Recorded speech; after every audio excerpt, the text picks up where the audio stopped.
Welcome to the Downtime from WTWH Media with your hosts, Sarah Wynn and Sherry Kasperzak, bringing you everything you need to know from the week in manufacturing. And welcome back to the Downtime. We are a weekly manufacturing podcast from WTWH Media representing two publications, Packaging OEM and Plant Engineering. I am Sarah Wynn, one half of your co-hosting tag team and senior editor for Packaging OEM, welcoming you into the 40th episode of the Downtime. Let me tag in my fellow Downtime Diva and co-host. Hi there, it's Sherry Kasperzak, Executive Editor of Automation and Control Brands here at WTWH Media. And that's right, we have hit our 40th episode. Woo! 4-0. So we are always happy to have you, and particularly on this, our 40th episode. So welcome. We have a nice interview on deck with Dante Vaccaro from Schneider Electric. We'll get to that in a second, but let's throw a fit. In honor of our 40th episode, I brought out the all white, all I do is win Las Vegas hat. I love it. And I am decked out in a sweater today. It's very, very cold here in New England as we prepare to take on the Seahawks in the big game this weekend. Go Pats, go Pats. By the time this episode's published, we'll know who won. I'm going to be watching, so go watching. Before we go, are you most excited for the game or the commercials? Strangely enough, the game. And I know that sounds out of character for me, but I'm excited. I don't know. Certain people in my life, yourself included, Sarah, have gotten me hyped up for the big game. I'm excited for a Pats victory over the Seahawks. You know, I am unfortunately a Browns fan, but I am an alum of Ohio State, so I will root for the team with the most Buckeyes that is led by Ohio State Buckeyes, and that's the New England Patriots. Plus, our supervisor's a huge fan. Stephanie, go Pats, go Pats. Yes, as long as Tom Brady's not involved, but we can move on from that. Absolutely. So, Sarah, I think it is time to get into some absolutely scrumptious headlines. Scrumptious, looking like a snack. Okay.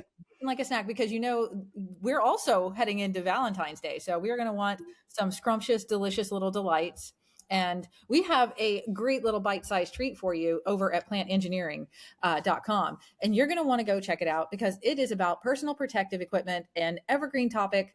This one comes from Herbert Post at TradeSafe, and he talks about why workers resist safety gear.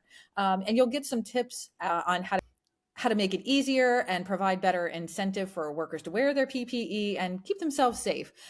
You'll learn how to identify the key psychological and practical reasons why workers resist using PPE and recognize how workplace culture and leadership influence that compliance. You'll also learn how evidence-based strategies can improve consistent PPE use, and it demonstrates the role of empathy and communication in strengthening the PPE compliance. So head on over to plantengineering.com and give it a go. Evidence, one of my favorite words of the year. Thank you, Herbert Post. Always love a nice Herbert Post story. We've shared a few of his. Absolutely. Definitely. So quick Packaging OEM headlines. Head on over to packagingoem.com. You can read more about Quisha's recent acquisition with the Rotzinger Group. Deal includes technologies from Rotzinger AG, which specializes in product flow regulations, and Transfer AG, which manufactures conveyor systems for food and confectionery applications, like a nice little snack cake for Valentine's Day. With the agreement, the Quisha Group now includes 21 companies operating in a wide range of packaging sectors, such as automotive, pharma, healthcare, and more. We have some stories up on Quisha companies, including FlexLink. You can check that out at packagingoem.com. And while you're there, make sure to check up on that story about digital twins and AI, how they are reshaping packaging machine design. That ties into today's interview because that piece includes the perspective of three experts from Schneider Electric, including Dante Vaccaro, who joins me for this week's interview. He is a digital transformation consultant, like I mentioned, at Schneider Electric. We spoke in Las Vegas before the holidays at the Innovation Summit about how AI vision systems and downstream robotics are being used for quality inspection and packaging. Plus, we talk edge computing, including EcoStruxure Automation Expert with PLCs, and he discusses the M660 motion controller, which he refers to as the Ferrari of motion control technology. Ooh, Ferrari. So let's hear from Dante on what being AI ready in 2026 and beyond looks like for packaging OEMs. Take it away, Dante. Hello, welcome back to the Downtime. Sarah Wynn here at the Schneider Innovation Summit 2025 in Las Vegas. I'm here with Dante Vaccaro from Schneider Electric. Dante, welcome to the show. Can you introduce yourselves to our audience? Yeah, thanks, Sarah. My name is Dante Vaccaro, so I work as a principal digital transformation consultant here at Schneider Electric. So I kind of work with end users on their digital transformation journey. Awesome. So we're so happy to have you on the show. AI has been a huge emphasis at this event. So my first question to you, when you're specifically looking at packaging lines, where do you see AI making its biggest impact right now? Is it throughput, quality, or something else? Yeah, I think it hits a lot of those. I'd say where the most tried, tested, and proven avenues is really combining vision system with downstream robotics. So think like pick and placing, high fidelity vision models to take poor quality out of the line. So we're seeing a lot of vision inspection systems out there that are able to detect and train models on that to determine is it good product or bad product. Mm-hmm. I think as that evolves even more, if you're high volume packaging lines and you're making the same thing over and over, it's not as big of a deal. But if you're more like distributed workloads, AI vision systems, and trying to get more of a touch and feel on robotic arms later on is going to help enable some of that into the future. So I think the biggest bang for the buck or the most proven stuff is really AI vision in combination with robotics right now. Is there any specific like end-of-line application that vision is used the most for? I think it's more end-of-line quality inspection now. It really comes down to the product. So I've seen everything for like, hey, we want to look for inclusions in our bottles. If I'm in a beverage company, I want to make sure my labels are there. If I get into like beauty or beauty care products where it's like Revlon, no, I don't want to say like a Revlon, but like I'm just saying like any of a higher quality cosmetic where you're paying like $40 for a bottle, they want to make sure everything on that is in line, right? And they're high-speed packaging lines, so they're flying down 100 pieces per minute or right like 20 per second. So I have to be able to detect that that's good or bad and pull it out of the system so I don't send that back to customers. So I think quality downstream on packaging, it's variable, but it just depends on the value of the product and the level that you want to get out. As someone who buys $40 cosmetics, I appreciate that. So. I'm not one. How are OEMs and end users using edge computing to improve real-time decision-making in terms of packaging or machinery? So I think it goes back to that model. What I just described is not like AI in the cloud where the edge computing really comes down to deploying models as close to the process as possible. So in packaging, everything's super quick, right? It's not like traditional process industries where I can send data to the cloud and do some inference model and send things back to tell me what's going on. It's instantaneous. So where I see that happening is edge computing, locally hosted, in combination with control system to be able to collect, detect, and trigger response in a very, very short period of time.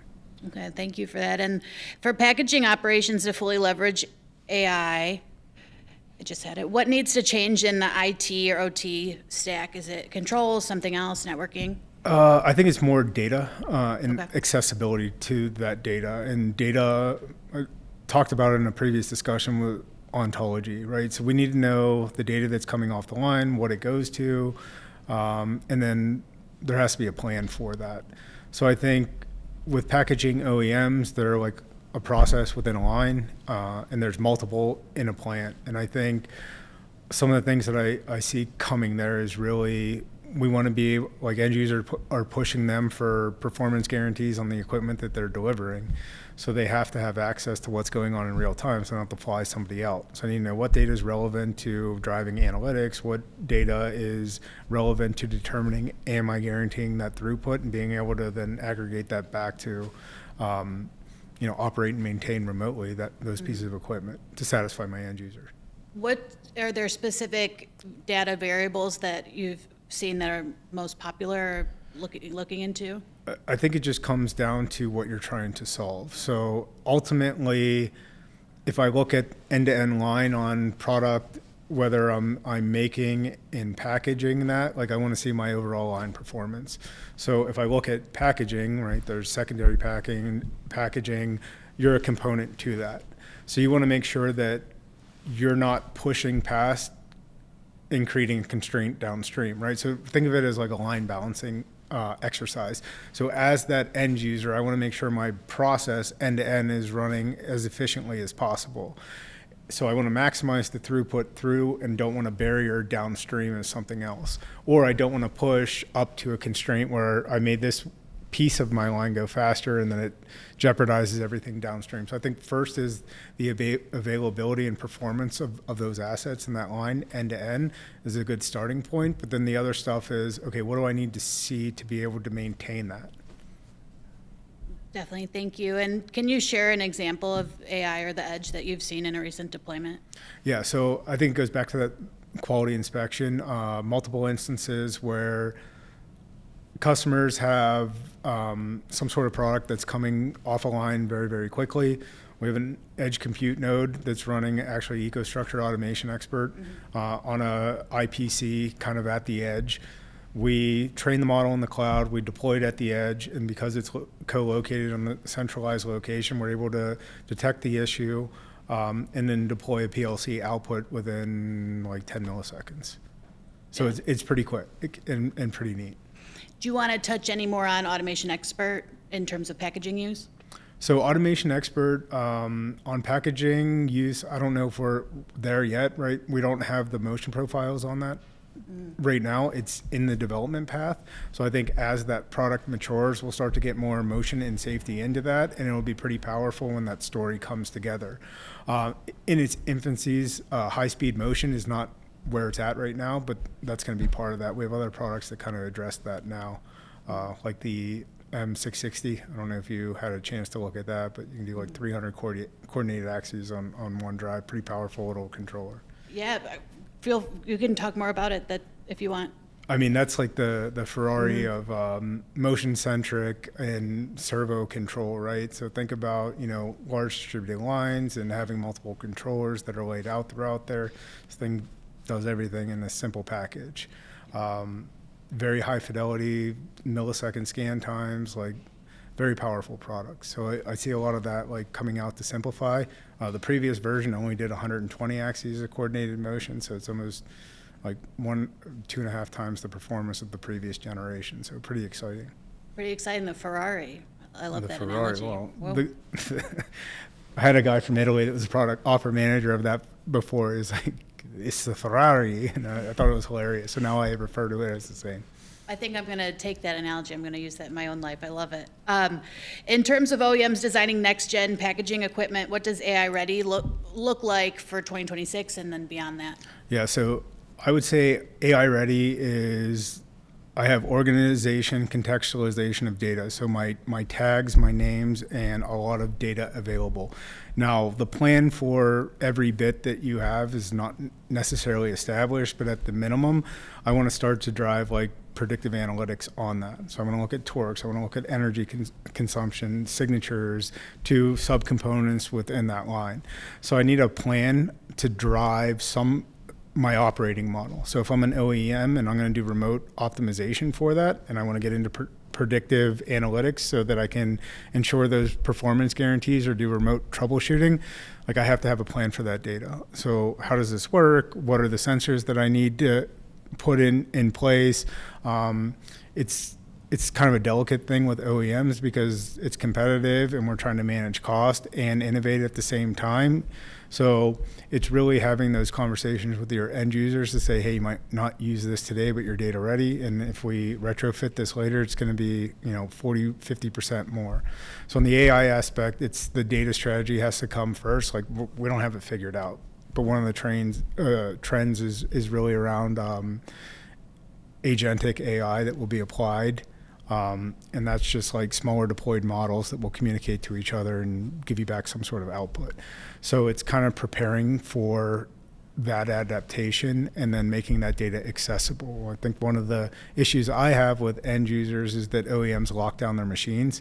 I see it in packaging, I see it in CNC machines, I see it in injection molding machines where it's kind of like all locked down. So there's some make your information at least available so that people can ingest it. I get the let's not have control and changes to it, but availability of data end users is a good stepping stone for now.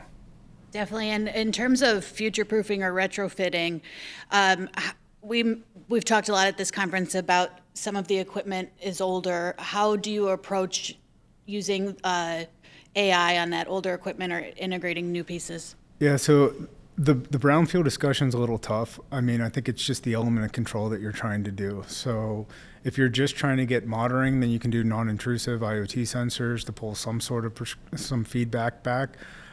If you're trying to do AI like optimization and control, then it's a little more of a discussion on older pieces of equipment.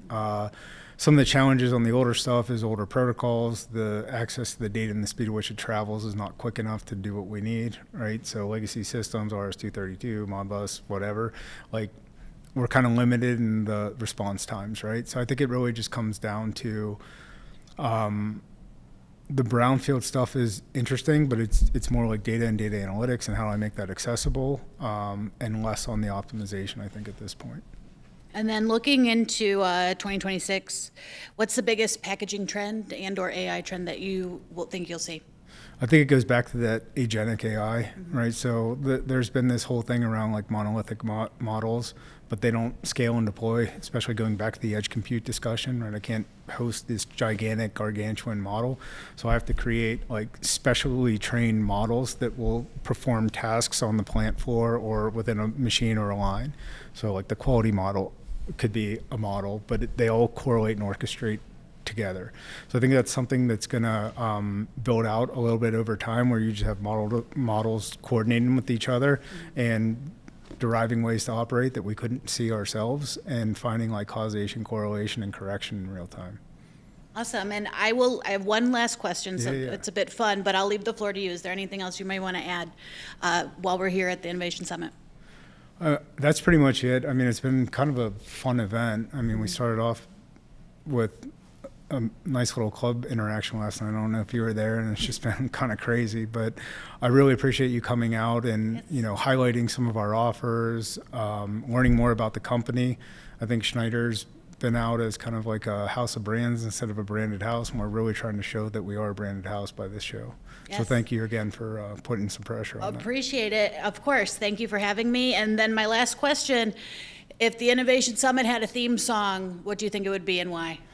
Well, I think marketing would be mad at me if I didn't say smooth operator, There you right? go. Because smooth is the term that we're going with, and we try to be smooth to our customers. So that's the theme for at least the industry side of the show today. Smooth operator. You got it. All right. Thank you so much, Dante. Awesome. Thanks, Sarah. And thank you again, Schneider Electric, for the invitation to the Innovation Summit, and for Dante for speaking with me for this podcast, and along with that story I mentioned at the top about AI and digital twins. You can read that at packagingoem.com.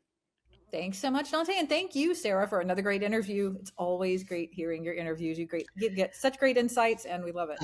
Thank you. I think I just like to hear myself talk, but I appreciate it. All right, so we are at another world famous game time now, and Sarah, what we have is really fun this week. It is a bit kooky. It's kooky meets Valentine's Day. In honor of the special February 14th holiday, which I think Sherry will be celebrating with her boo, we have a new game for today's episode. It's called Just Swipe Right. We're going to read off a few dating app style profiles, but instead of people, it's manufacturing practices, equipment, or scenarios. There you go. It sounds like a great time. I think there are going to be some surprises in here as well. So yeah, I don't know about you. I'm not a fan of the dating apps, but if you're into dating apps, this is going to be something that appeals to you. Yep. So this is how it'll go down. We do have a few pop culture items at the end. One of us will read the profile. The other will react first. If you're into it, you say swipe right. And if you're not, swipe left. It's one or the other. Okay. Yeah, unlike me who can't make up my mind. So we have to make a decision. All right. That sounds good. So let's do it. All right. First scenario. Machine, 20 years old, reliable, not flashy, but loves a quiet night on the plant floor. I'm definitely swiping right. How about you? Swipe right. You had me at quiet night. Love a good quiet night. Love to put on my little fireplace, pet my dogs, quiet, low key, mind my own business. My favorite You thing to know, do. sometimes a loud night is fun too. It just depends on the vibe, you know, if it's good. Yeah, when I make it to Rhode Island, we will have a loud night. We'll have a loud time. Exactly. Yeah. I'll show you the loud places that we should go. All right, Yes. moving on. So this one is a packaging line. It promises flexibility. Changeovers always take longer than expected. It enjoys long weekends at a slower pace. See, this one is up for debate because I love a quick changeover, but I enjoy long weekends at the same time. And I don't know what product is on this line, but since it promises flexibility, I'm going to assume it's flexible packaging too. For that, I will swipe right because I love a nice flexible pouch with a resealable top. You know, I'm going to swipe left on this one just because I am a go kind of gal. I need to be going and moving and the changeover has to happen fast. So I'm going to swipe left. Sherry is always on the go. She wakes up at like 3 in the morning. Not really, but a lot earlier than I do. I'll just say that. All right, next one up. Machine, shiny and new. Excited to show off its features. Can be a high maintenance, but it's charming. I do love charm, you know, as you know, Yeah, I'm a sucker for some charm, but I'm going to she's a swipe left. Yeah, southern girl. that's the thing. But I'm going to swipe left on this one because even though it's shiny and new, I need something that is not high maintenance, that's going to do its job and just do what it's supposed to do. Is that so I much fun? gotta agree. Swipe left. I am too high maintenance. I can't deal with anyone else that's high, even probably more high maintenance than me. And swipe left. Swipe left. Next up, we've got a line upgrade that's recently single. Oh It no, improves efficiency. No one misses the old setup. It's ready to commit to consistent throughput.